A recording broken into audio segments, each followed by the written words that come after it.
The Australian Financial Review.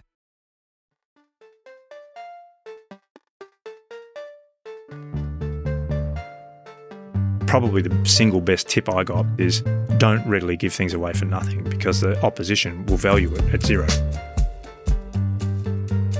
So I had stress fractures that were getting worse, so they had to surgically straighten my leg. Sawed it in half below the knee, wedged a piece of my fibula into the tibia, straightened it, but it was a long recovery.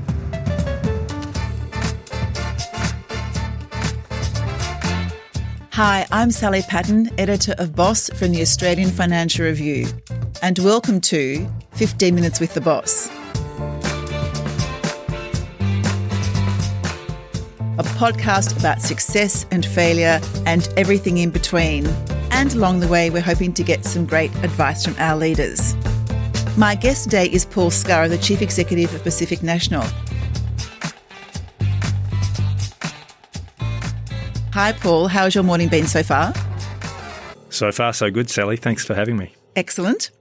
Now, Paul, as I said, you're the CEO of Pacific National, Australia's largest private rail freight operator, which transports everything from coal, grain, steel and other construction materials to retail goods and manufactured goods across the country.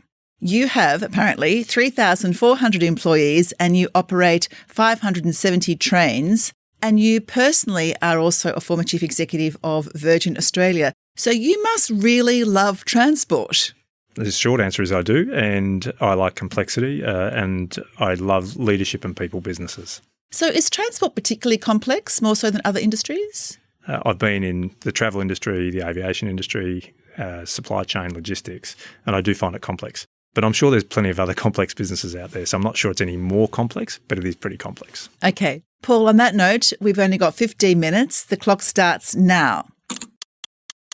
My first question is about your morning routine. What time do you get up? What happens? So I get up at 6 a.m. I order my morning coffee from my local coffee shop on an online app. So by the time I get there, it's ready. And the first thing I do when I sit down with my coffee is I read the news, just to be across what's happening. You know, there's a lot of influence in what I do that comes off of political decisions, economic decisions, social decisions, policy decisions, all of that sort of stuff. So to be across that is very important. So that's my morning routine. It's pretty And how boring. long do you do that for? It could go from 20 to 30 minutes. And I have gotten into the habit of working from home for an hour before I go to the office. And I find that I get an enormous amount done then as well. So from the coffee shop, you'll go back home for an hour? Yes. I find it's very effective to focus at that point in time to clear out the clutter in the inbox. And if there's any urgent phone calls to make, I'll do it then. Okay. And breakfast or no breakfast? I haven't been eating breakfast for quite a few years. I just decided that I was going to fast for a period, and the earliest I eat is 12:30. And do you find that helps with concentration? Yes. I find that the lighter I eat, the more energy I've got. So what time do you get into the office? So 8:30-ish, but it's not a really defined goal to get in there. I try to make sure that there's not another meeting till 9:30-ish or on. But I also find that it's really productive to come in after the traffic from a time point of view. So what do you do in terms then of looking at your emails throughout the day? Do you then say not look at them until lunchtime or the evening, or how do you manage that? I'm actually very prone to distractions. So the iPad, the computer, the phone are often on do not disturb for a deliberate period to say I need to focus. And so that's a habit I've formed far more strongly lately because I realised how distracted I was getting. And so it is very important to clear out anything that you might think is urgent or going to distract you for the rest of the day, but then be deliberate about windows of time later in the day for when you can focus on those things and not let it run you, you run it. So do you also block out periods of the day or the week which is just your thinking time?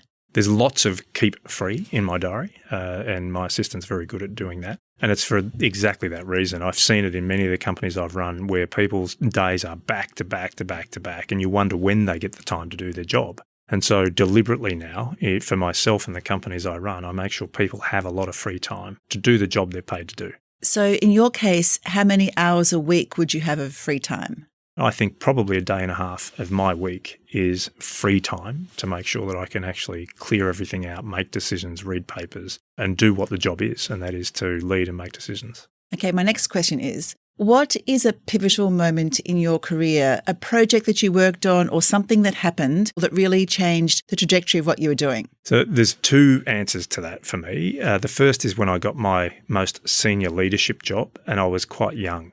And I got the job ahead of quite a few experienced people that had a lot more tenure than me and, frankly, a lot more subject matter knowledge than me. How old were you? 30. And it was an executive general manager role at Ansett. And so it was a division of 500 people. And I quickly realised that in order to add value, having a subject matter debate with any of my team was fruitless. And I learnt that I could add value through leadership, through creating an environment and a culture, through preventing roadblocks. You still have to know enough about it to make effective decisions. But it taught me that leadership is a real thing and done the right way, it can have a really positive outcome. And not long after that, and this is the second pivotal moment, was being at Ansett when it went into voluntary administration. And you just see some of the mistakes that were made. And the lesson in that, and this has stayed with me since that time, is that being a leader, being a CEO, is really a constant balancing or juggling act. You can't go down one rabbit hole or one path blindly. You need to know that you have so many interests around you that you have to keep a centrality to your decision making, knowing that that balance is very important to the success of the company. And so I have a mantra: happy people, happy customers, happy shareholders. And if you only get two of those right, then something is going to go wrong. And in Ansett's case, and then later on in Virgin's case, we did have happy people and happy customers, but we didn't have happy shareholders. And so it teaches you to have a bit of a harder edge around you to make sure that you make balanced decisions. Shareholders will always want bigger returns. Customers will always want cheaper and better service. And your people always want to be paid more than you can afford to give them. And so you have to find that balance. Yeah, it's very good advice. Okay, my next question is, what is the best piece of career advice you've ever been given? It was from James Strong, who was the CEO of Qantas, who I admired. His advice was, you can be decisive and hard-edged with empathy and respect. And the two are not mutually exclusive. So that was great advice. And how has that played out? Can you give me an example of when you've had to be decisive but do it in an empathetic way? Well, I had to stand down 8,000 people at one point in time at Virgin Australia through the pandemic. Thinking back on that time, I think the secret was they are adults, treat them as such, tell them as much as you can possibly tell them, particularly in that stressful situation of going into a pandemic. And remember, this is pre-JobKeeper too, so we weren't sure what we were able to do financially for them. And saying, we will do our best in this circumstance. We will do our best and we will make decisions that respect you. And at that time, I was grateful for people like Matt Common and Michael Schneider from Bunnings, who put their hand up and said, hey, we will help. We know you train your people well from a service perspective and we can employ them part-time. So we had a huge effort in saying, we will help you get through this, even if it means you have to step outside of the group to work for someone else for a period of time. So it was impossible to have town halls because people were isolated at home. But we were doing 3, 4 and possibly 5 live video updates per day that the entire cohort, we had 10,500 employees, 8,000 of which were at home, dialing in and listening to updates. And so some of those were just, we don't have a lot to tell you, but we're here to tell you, don't worry, you don't have to panic about what may or may not be happening. We are still working through these things and we do not have an answer. So it wasn't as if we were giving them answers, but I think assuring them that we are still working on it was reassuring to the people out in wherever they were, in all over Australia, isolated at home. Paul, you say that having happy people, happy customers and happy shareholders is a mantra of yours, but how do you employ that during a time of crisis? So what I learnt through all the way back to the Ansett experience, that lesson set me up, I think, really well to deal with the Virgin circumstance. And when you set a program that spells out what's important to us, what's our purpose, you set a vision of success. In these circumstances, you have to redefine what success looks like and you have to really concentrate the time frame. So normally you're saying our vision of success is, in 1 year will be this, in 5 years will be that. Here it's as quick as by tomorrow we need to have done this. By the end of next week we need to have done this. And so you redefine success and say, in these circumstances, what is a happy customer? And a happy customer would be one that we would challenge with refunds or cancellations. What is the best we can do in this circumstance for them? And no, they can't come to work today, but they can supplement their income by going and working in Bunnings or Woolworths or Coles or CommBank. And what is a happy shareholder here? Well, how do we minimise the impact or the loss for them? And we often talked about, let's get the best bad outcome, because no outcome is good. But for all three groups, what's the best bad outcome we can get for them?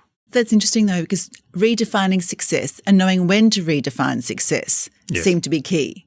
That's absolutely right. And this was an existential crisis. And so survival was success.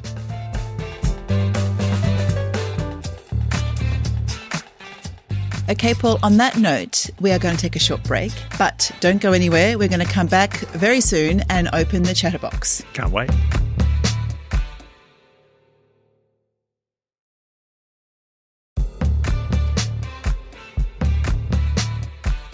Welcome back to 15 Minutes with the Boss. I'm here with Paul Scurrah, the Chief Executive of Pacific National. Now, Paul, this is our section called the Chatterbox.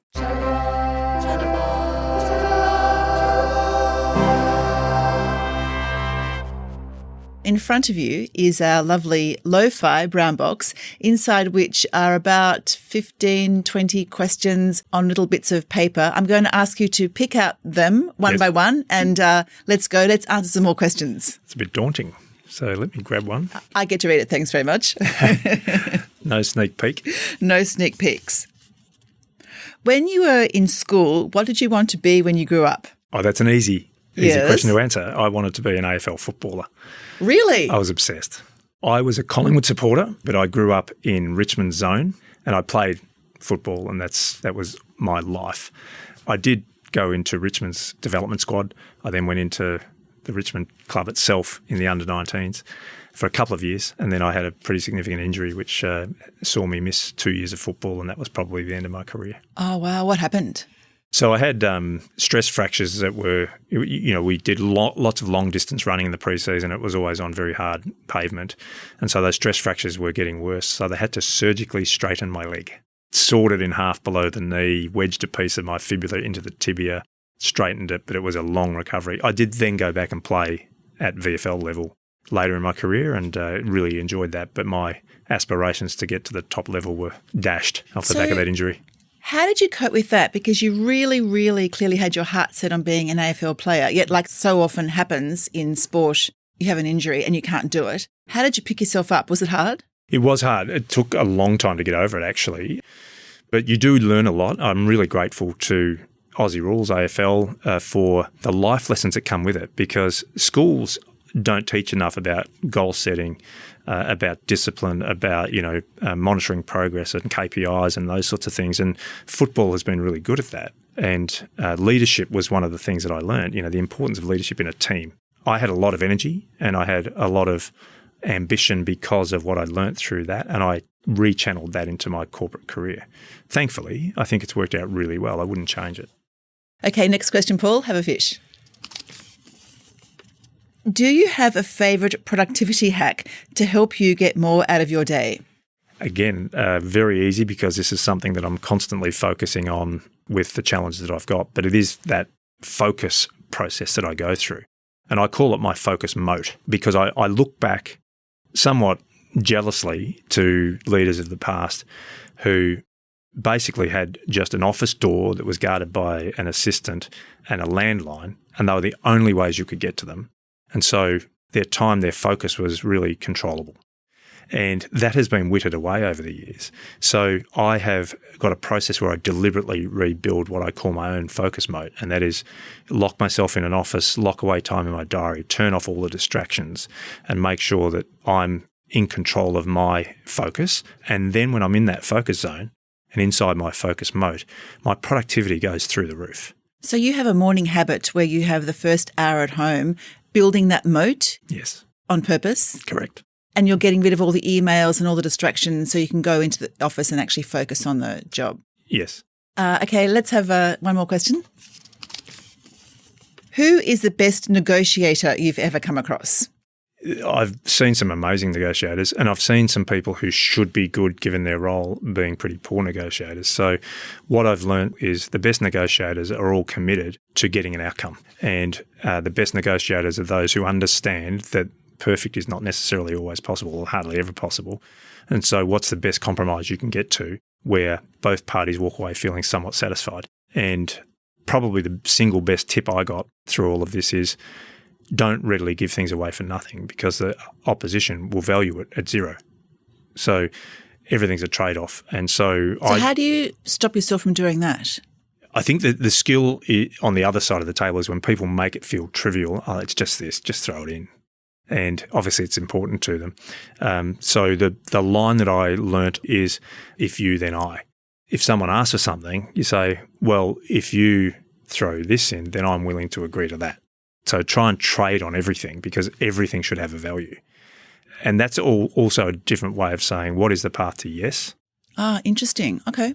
On that note, we have finished the Chatterbox section.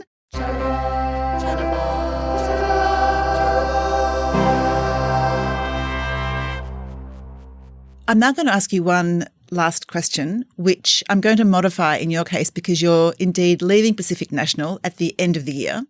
So my question is just quite simply, what are you going to do for the next 12 months and beyond? Going to ski a lot, minimum of 2, maybe 3 months. I will ski. The freedom to choose is something that I'm incredibly grateful for. But I also think, without time pressure, that I will do some travel to events and concerts in beautiful parts of the world if I can. What sort of concerts? Music concerts. So, I'm really open-minded to who it might be. It might be going to see Taylor Swift, for example, because I think the combination of being a famous act in a great location would be a great experience. I'm a big NFL fan as well, so hopefully getting to an NFL playoff game and potentially going to some far-flung places that I haven't had the luxury of having the time to have done, and just letting the travel take me. And in that time, I'd like to find a way to either learn something or give back something or mentor, and do something just because I want to do it. And do you think you might do another big executive job? I haven't ruled it out, but I'm probably a little young to completely walk away from it. I am getting old, but I have a few more years in me. So I wouldn't rule it out, but I haven't got anything in mind, and I'm not chasing anything. And if it doesn't find me, I'm fine with that as well. On that note, Paul, our time is up. Thank you so much for coming in today. It's been really great hearing from you about the focus moat that you put around your time to help you get the most out of your day. I really appreciate your mantra about happy people, happy customers, happy shareholders. If you forget one of those, you will find problems at some point down the track. I love the way that you talk about redefining success. You have a success in the company in general, but then if you are in some sort of crisis, you have to totally rethink what that means for today, tomorrow, and next week. And I really like your advice about negotiating. Trade on everything. Don't give away anything for free. And thank you again, Paul, so much for allowing us to spend 15 minutes with the boss. It's been an absolute pleasure, Sally. Thank you so much. And thank you to everyone for listening. If you like the podcast and would like to hear more, please consider sharing the podcast or writing a review, as it helps us to reach more people. And follow us wherever you get your podcasts. At The Financial Review, we investigate the big stories about markets, business and power. For more, go to afr.com, and you can subscribe to The Financial Review, the daily habit of successful people, at afr.com/subscribe.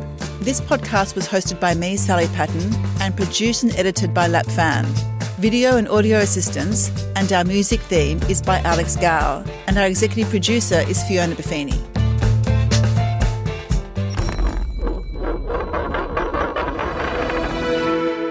The Australian Financial Review.